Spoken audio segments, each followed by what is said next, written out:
So welcome friends, welcome back. Already part 1 discuss చేసుకున్నాం కదండి. మనము మేజర్ డొమైన్స్ ఆఫ్ ద ఎర్త్లో లిథోస్పియర్ డిస్కస్ చేసుకున్నాము. ఇప్పుడు మనం హైడ్రోస్పియర్ డిస్కస్ చేసుకోబోతున్నాం. ఓకేనా. సో హైడ్రో అంటే ఆల్రెడీ మనం చెప్పుకున్నాము, రిలేటెడ్ టు వాటర్ అనమాట. ఓకేనా.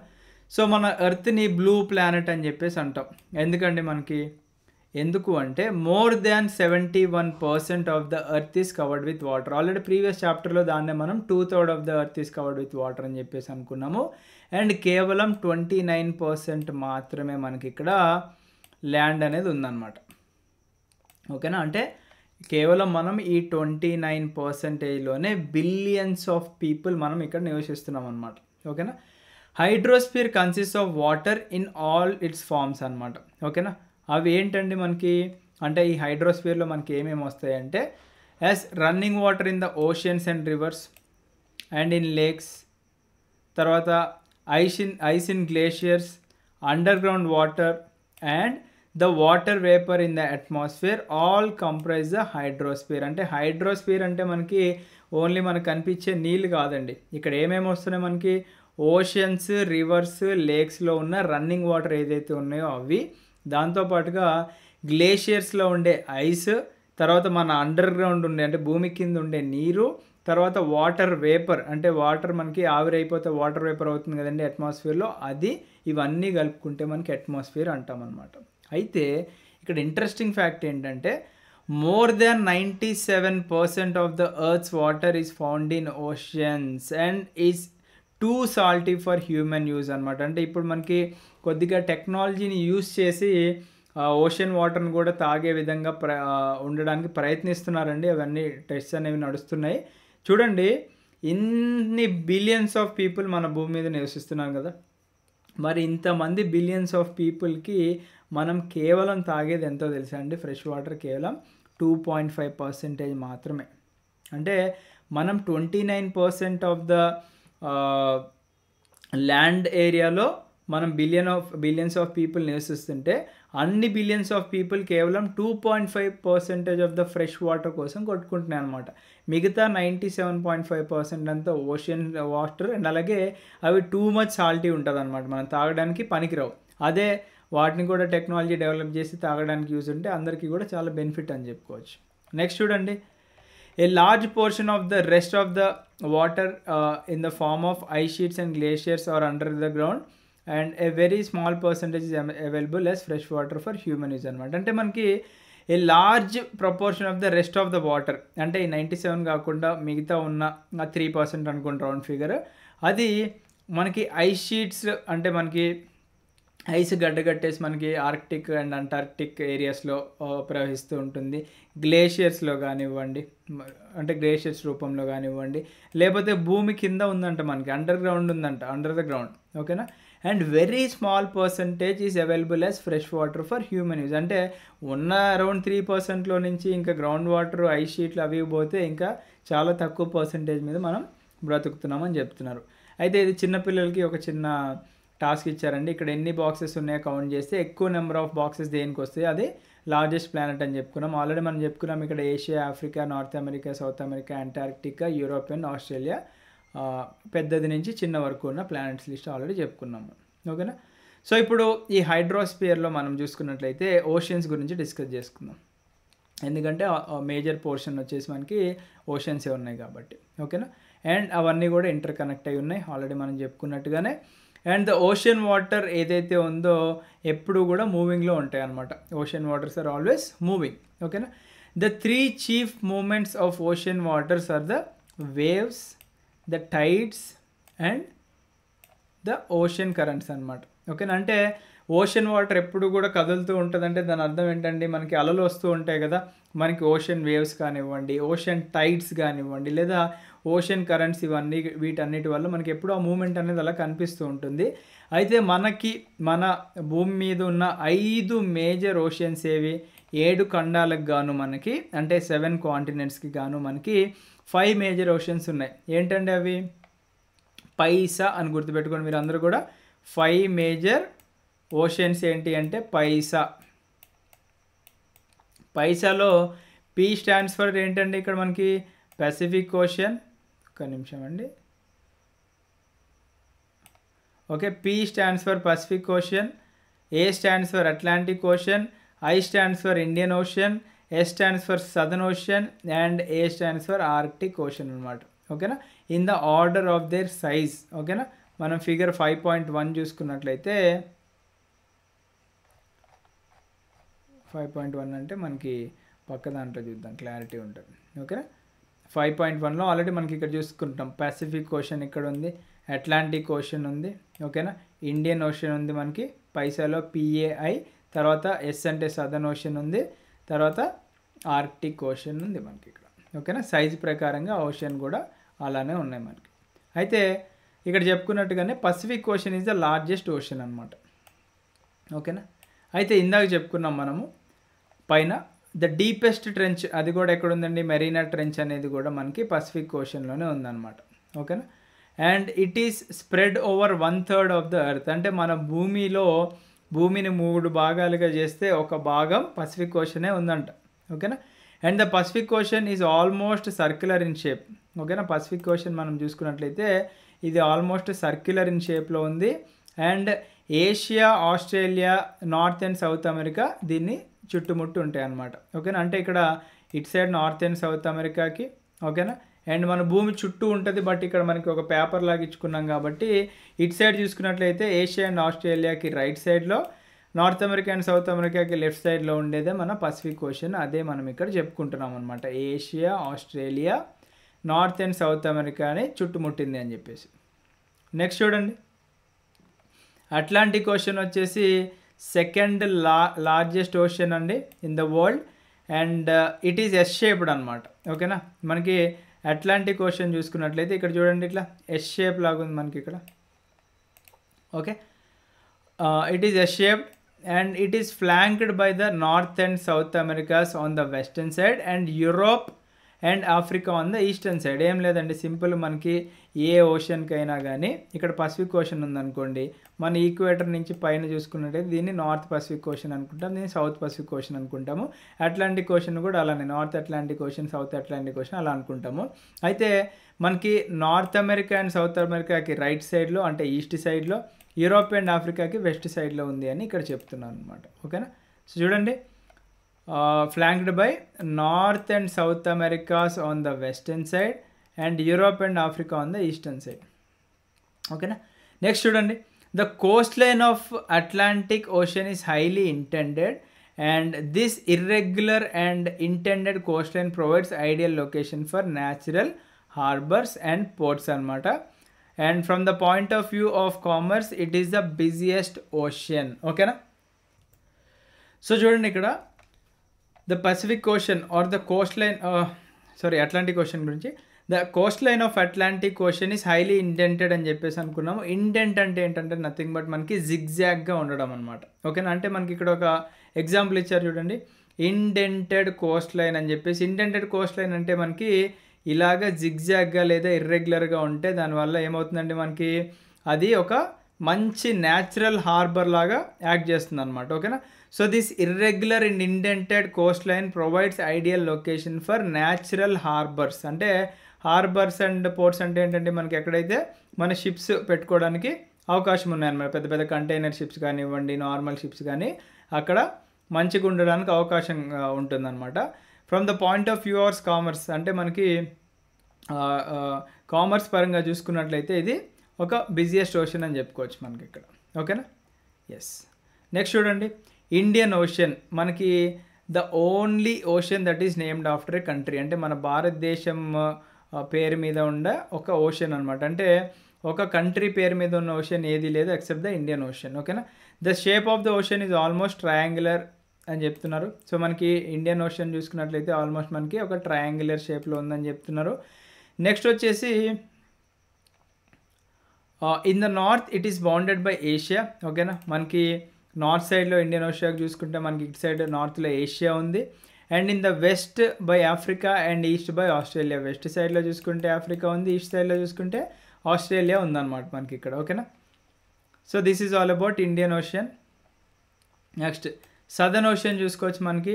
It encircles the continent of Antarctica and extends northwards to 60 degrees south latitude అంటున్నారు. మనకి కంప్లీట్గా మనకి ఈ సదర్న్ ఓషన్ అనేది అంటార్క్టికాని చుట్టుముట్టింది అనమాట ఈ 60 degrees లాటిట్యూడ్ పరంగా చూసుకున్నట్లయితే. ఓకేనా. నెక్స్ట్ చూడండి, ఆర్క్టిక్ ఓషన్ అంటే దీనికి కంప్లీట్గా పైన ఉంటుంది అనమాట మనకి. ఓకేనా. కింద అంటార్క్టిక్ ప్రాంతంలో సదర్న్ ఓషన్ కనిపిస్తే ఇక్కడ ఆర్క్టిక్ ఓషన్ ఉందండి మనకి ఇక్కడ. ఓకేనా. So Arctic Ocean is located within the Arctic Circle and surrounds the North Pole. పైన ఉంటే మన నార్త్ పోల్ని సరౌండ్ చేస్తుంది. And it is connected with the Pacific Ocean by a narrow stretch of shallow water known as Bering Strait. గుర్తుపెట్టుకోండి, మనకి ఇక్కడ మనకి ఉన్న ఆర్క్టిక్ సర్కిల్ అనేది ఓకేనా పసిఫిక్ ఓషన్తో ఏ విధంగా కనెక్ట్ అవుతుంది అంటే a narrow stretch of shallow water known as Bering Strait. Already strait గురించి మాట్లాడుకున్నాం మనం. ఓకేనా. ఏమండి, పైన మన భారతదేశాన్ని అండ్ అలాగే కింద శ్రీలంకని కలిపేది పాక్ స్ట్రైట్ అని చెప్పేసి, అలాగే ఇక్కడ బేరింగ్ స్ట్రైట్ అనేది పసిఫిక్ ఓషన్ని అండ్ అలాగే ఆర్క్టిక్ ఓషన్ని కలుపుతుంది అనమాట. And it is bound by northern Coast of north America and Eurasia. అంటే మనకి ఇక్కడ యూరేషియా అంటే యూరోప్ ప్లస్ ఏషియా ఉన్న పార్ట్, యూరేషియా పార్ట్ అండ్ అలాగే నార్థన్ అమెరికాతో బౌండ్ అయి ఉంటుంది అనమాట. ఓకేనా. So this is all about మనకి హైడ్రోస్ఫియర్ అని చెప్పుకోవచ్చు. నెక్స్ట్ వచ్చేసి అట్మాస్ఫియర్ అండి.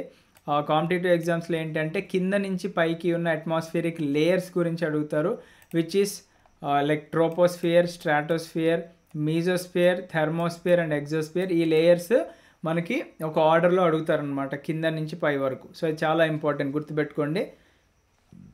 సో చదవండి ఇక్కడ, the earth is surrounded by a layer of gas called the atmosphere. ఓకేనా. మన భూమి చుట్టూ ఒక గ్యాస్ లేయర్ అనేది కమ్ముకొని ఉందన్నమాట, దాన్నే అట్మాస్ఫియర్ అంటాము. ఓకేనా. This thin blanket of air is an integral and important aspect of the planet. ఓకేనా. ఏదైతే మనకి ఈ అట్మాస్ఫియరిక్ థిన్ లేయర్ ఉందో ఇది చాలా ఇంపార్టెంట్ అండ్ చాలా ఇంటిగ్రల్ పార్ట్ అనమాట మన యొక్క ప్లానెట్కి.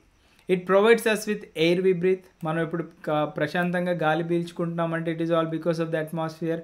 మనకి harmful effects of sun rays మనకి అల్ట్రావైలెట్ రేస్ నుంచి కూడా కాపాడుతూ ఉంటాయండి మనకి. సో చాలా ఇంపార్టెంట్ అనమాట మనకి అట్మాస్ఫియరిక్ లేయర్స్ అనేది.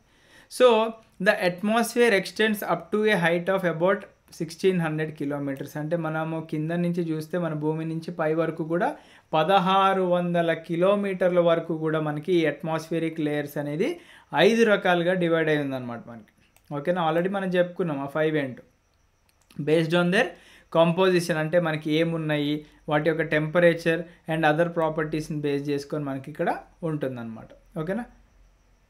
సో నెక్స్ట్ చూస్తే these layers starting from the earth surface are called troposphere. ఇవన్నీ మనం డిస్కస్ చేసుకున్నాం. Troposphere, stratosphere, mesosphere, thermosphere and exosphere. అయితే the atmosphere is composed mainly of nitrogen and oxygen. Already మనం ఇందాక చెప్పుకున్నాము, మనం బుక్లో ఇవ్వలేదు అనుకున్నాం, బట్ కింద ఇచ్చారు. నేనైతే ఈ చాప్టర్ మన స్పెషల్గా చదవలేదండి, ఆల్రెడీ అంతకుముందు చదువున్నాం కదా అని చెప్పేసి డైరెక్ట్ నేను మీకు క్లాస్ చెప్తున్నాను, అందుకే నేను పైన చెప్పాను అనమాట మీకు. ఓకేనా.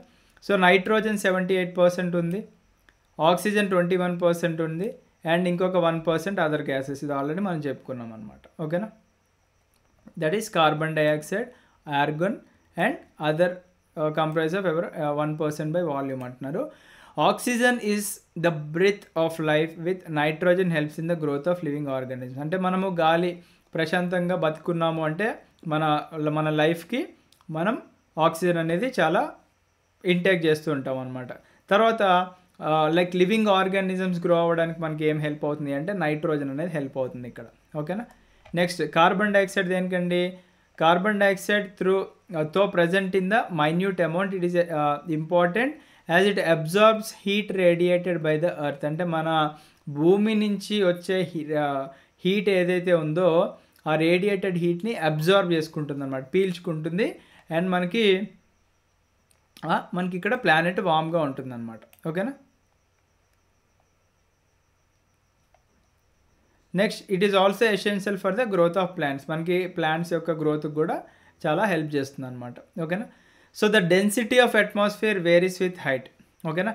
It is maximum at sea level and decreases rapidly as we go up ఓకేనా. As we go up the climbers experience problems in breathing. అంటే మనకి ఈ అట్మాస్ఫియర్ యొక్క డెన్సిటీ ఏదైతే ఉందో అది చాలా వేరీ అవుతూ ఉంటుందన్నమాట మనం హైట్తో కంపేర్ చేసుకుంటే. ఎలాగ దీనికి ఎగ్జాంపుల్ అంటే మనము సీ లెవెల్లో చూసుకున్నట్లయితే దీని యొక్క డెన్సిటీ మంచిగా ఉంటుంది. సో అందరూ ప్రశాంతంగా ఊపిరి పీల్చుకోగలుగుతున్నాము.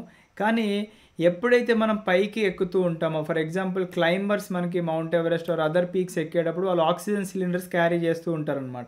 ఓకేనా, ఎందుకంటే బ్రీతింగ్ ప్రాబ్లం వస్తుంది due to this decrease in the density of the air. అంటే మన ఎయిర్ యొక్క డెన్సిటీ అనేది తగ్గిపోతూ ఉంటుందన్నమాట. ఓకేనా, గుర్తుపెట్టుకోండి, ఎయిర్ యొక్క డెన్సిటీ ఎక్కడ ఉంటుందండి, maximum at the sea level. And అది వెళ్ళే కొద్దీ థిన్గా అయిపోతూ ఉంటుంది అనమాట, తగ్గుతూ ఉంటుంది. So they have to carry with them the oxygen cylinders to be able to breathe at high altitudes. ఓకేనా, and the temperature also decreases as we go upwards. అంటే మనము పైకి వెళ్ళే కొద్దీ మన టెంపరేచర్ ఏవైతే ఉందో అది కూడా తగ్గుకుంటూ వెళ్తుంది అనమాట. ఓకేనా, and the atmosphere exerts pressure on the earth. ఓకేనా, అంటే మన భూమి మీద మన అట్మాస్ఫియర్ ఏదైతే ఉందో అది సమ్ కైండ్ ఆఫ్ ప్రెజర్ అనేది చూపిస్తూ ఉంటుంది.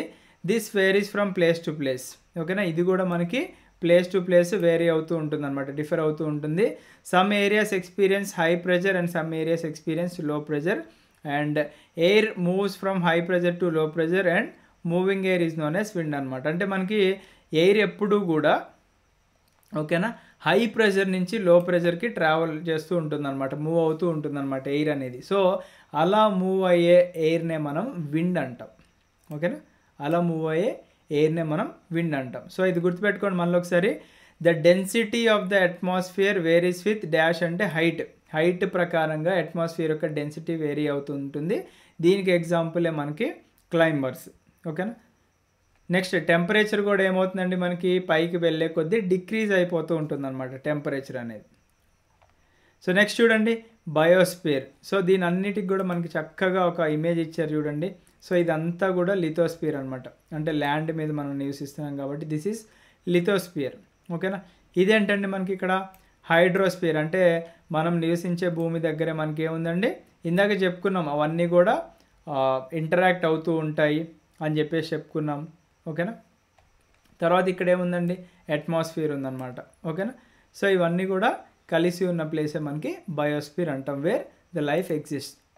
So biosphere is the narrow zone of contact between the land water and the air. ఈ మూడు కూడా కలిసిన చోటనే బయోస్ఫియర్ అంటాము. It is in this zone that life that is unique to this planet exist అనమాట. అంటే మనము బతికి ఉండడానికి కారణము మనము మనతో పాటుగా అదర్ లివింగ్ ఆర్గానిజం బతుకుతున్నాయి అంటే దానికి కారణం ఏంటంటే మనకి ఈ మూడు కూడా కలిసి ఉన్నాయి కాబట్టి. And there are several species of organism that vary in size and microbes and bacteria to huge mammals అనమాట. అంటే మనం చిన్న మైక్రోబ్స్ అండ్ బ్యాక్టీరియాస్ నుంచి పెద్ద మ్యామల్స్ వరకు కూడా నివసిస్తున్నాయి అనమాట. All the living organisms including humans are linked to each other and to the biosphere for survival. Already చెప్పుకున్నాం మనందరం కూడా ఒకరికొకరు లింకింగ్ అనేది ఉంటుందన్నమాట. సో నెక్స్ట్ చూద్దాం.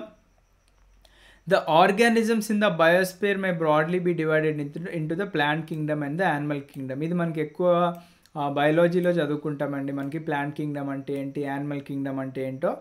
ఓకేనా, అక్కడ మనం ఇంకా డీటెయిల్గా చూసుకుందాం. Next, the 3 domains of the earth interact with each other and effect each other in some way or other. Already మనం చెప్పుకున్నాము 3 డొమైన్స్ ఏవైతే ఉన్నాయో అవి ప్రతిదానికి ఒకటి ఇంటరాక్ట్ అవుతూ ఉంటాయి అండ్ ప్రతిదానికి ఒకటి ఎఫెక్ట్ కూడా అవుతూ ఉంటుందన్నమాట. ఫర్ ఎగ్జాంపుల్ ఏంటంటే మనకి ఎలా ఎఫెక్ట్ అవుతుంది, cutting of forest for fulfilling our needs of wood or clearing land for agriculture may lead to fast removal of soil from the slopes. అంటే మనము మనుషుల స్వార్థం కోసం ఫారెస్ట్లో నుంచి మనం ఆ వుడ్ని కట్ చేసి, ఇప్పుడు కొంతమంది ఇళ్లలో పెట్టుకుంటారు, లేకపోతే మనకి వంట వండడానికో లేకపోతే అగ్రికల్చరల్ యాక్టివిటీస్కో దేనికో ఒకదానికి మనం ఏదైతే ఫారెస్ట్ నుంచి అది తీసేస్తూ ఉంటామో అది మన సాయిల్ అనేది పలచబడుతూ ఉంటుంది అనమాట అలా చేయడం వల్ల. ఓకేనా, so cutting forest for fulfilling our needs of wood or clearing land for agriculture may lead to fast removal of soil from slopes అనమాట. అంటే మన అగ్రికల్చరల్ యాక్టివిటీస్ కోసం కూడా ఫారెస్ట్ని క్లియర్ చేసుకుంటూ ఉంటాం కదా, అలా ప్రాబ్లమ్స్ వస్తాయి అన్నమాట. Similarly earth surface may be change due to natural calamities like earthquakes అని చెప్పుకోవచ్చు అనమాట. అంటే మన ఎర్త్ యొక్క సర్ఫేస్ అనేది ఇప్పుడు ఒకలాగా ఉండొచ్చండి. బట్ కొన్నిసార్లు ఏమవుతుందో మనం న్యూస్‌లో చూస్తూ ఉంటాం. పెద్ద పెద్ద క్రాక్స్ వస్తాయన్నమాట. అండ్ కొన్నిసార్లు ఆ క్రాక్స్ అలాగే ఉండిపోతాయి మనకి. ఎందుకు అంటే that is because of the natural calamity. ఏంటిదది? ఎర్త్‌క్వేక్, భూకంపం వల్ల.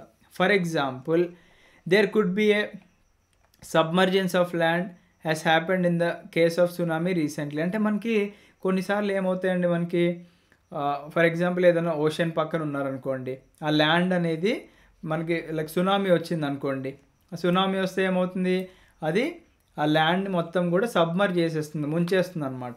అయితే మనకి రీసెంట్గా parts of Andaman and Nicobar islands were submerged under the water. ఓకేనా, అండమాన్ అండ్ నికోబార్ దీవులు ఏవైతే ఉన్నాయో అవి ఇలా సునామీ వచ్చేసి కింద సబ్మర్జ్ అయిపోయినాయి అనమాట. Next, discharge of waste material into the lakes and rivers makes the water unsuitable for human use and also damages other forms of life అన్నమాట. అంటే వేస్ట్ మెటీరియల్ని మన చెరువుల్లోకి కానివ్వండి, లేకపోతే మన నదుల్లోకి కానివ్వండి వదిలినట్లయితే ఏమవుతుందండి, అది మనం యూజ్ చేసుకోవడానికి కూడా పనికిరాదనమాట. ఆల్రెడీ మనం యూజ్ చేసేది చాలా తక్కువ పర్సెంటేజ్ ఆఫ్ వాటర్, మళ్ళీ ఆ వేస్ట్ మెటీరియల్ అంతా కూడా దాంట్లో వదిలేస్తే అది కూడా మనకు తాగడానికి ఉండదు అనమాట. ఓకేనా. నెక్స్ట్ చూడండి, ఎమిషన్ ఫ్రమ్ ఇండస్ట్రీస్. మనకి ఇండస్ట్రీస్ నుంచి కానివ్వండి, thermal power plants, vehicles and pollutants నుంచి వచ్చే ఎయిర్ ఏదైతే ఉందో అవన్నిటిని కూడా పొల్యూట్ చేస్తుంటుంది అనమాట ఎయిర్ని. ఓకేనా. Next, carbon dioxide is very important constituent of air, but increase in the amount of carbon dioxide leads in the increase in the global temperature. అంటే కార్బన్ డైఆక్సైడ్ యొక్క ఇంపార్టెన్స్ చెప్పుకున్నాం ఇందాక, కాకపోతే అది ఎక్కువ మోతాదులో వస్తే ఏమవుతుందండి మనకి ఇక్కడ, దానివల్ల గ్లోబల్ టెంపరేచర్స్ అనేది పెరుగుతూ ఉంటుంది అనమాట. దాన్నే సింపుల్గా మన గ్లోబ్ అంతా కూడా వార్మ్ అవుతూ ఉంటుంది కాబట్టి గ్లోబల్ వార్మింగ్ అంటాం అనమాట. ఓకేనా. There is thus a need to limit the use of resources. అంటే మనం వనరులు ఏవైతే ఉన్నాయో అవన్నీ కూడా లిమిట్ చేయాలి. మన భూమి మీద ఉన్నాయి కదా అని చెప్పేసి వాడేసుకుంటూ వెళ్తే మనకే ఎఫెక్ట్ అవుతుంది, ఫ్యూచర్ జనరేషన్స్ కూడా ఎఫెక్ట్ అవుతూ ఉంటుంది అనమాట. ఓకేనా. On the earth to maintain the balance of the nature between the domains of the lithosphere, atmosphere and the hydrosphere. అంటే ఈ మూడు కూడా మనకి ప్రశాంతంగా ఉండాలి అనుకుంటే మనం బ్యాలెన్స్ చేసుకుంటూ వెళ్ళాలి, కానీ ఏది మీరు ఎక్స్ట్రీమ్గా చేసినా కానీ అదర్ వాటికి ఎఫెక్ట్ అవుతుంది అని చెప్పేసి చెప్తున్నాను మనకి. ఓకేనా. So this is all about this chapter అండి. మనకి మీరు అందరూ కూడా వరీ అవ్వకండి, దీని రిలేటెడ్గా మనకి మంచి పీపీటీ ఒకటి తయారు చేసి మన టెలిగ్రామ్ ఛానల్లో పోస్ట్ చేస్తాము. ఈ వీడియోస్ని కూడా మీ ఫ్రెండ్స్కి షేర్ చేయండి. మీరు అందరూ కూడా మంచిగా ఒక ప్రాపర్ మీ పేరెంట్స్కి ఒక మంచి జాబ్ అనేది మీరు సంపాదించాలి, మెయిన్లీ యూపీఎస్సీ. సో దానికోసం మన ఛానల్ నుంచి కూడా మనం కృషి చేస్తాం. బట్ మీరు కూడా మీ ఫ్రెండ్స్కి షేర్ చేసి మనకు కూడా సబ్స్క్రైబర్ బేస్ పెరిగితే మాకు కూడా ఇంట్రెస్ట్ పెరుగుతుంది అనమాట. ఓకేనా. So that's a small request from us. So thank you, have a great day. జై హింద్.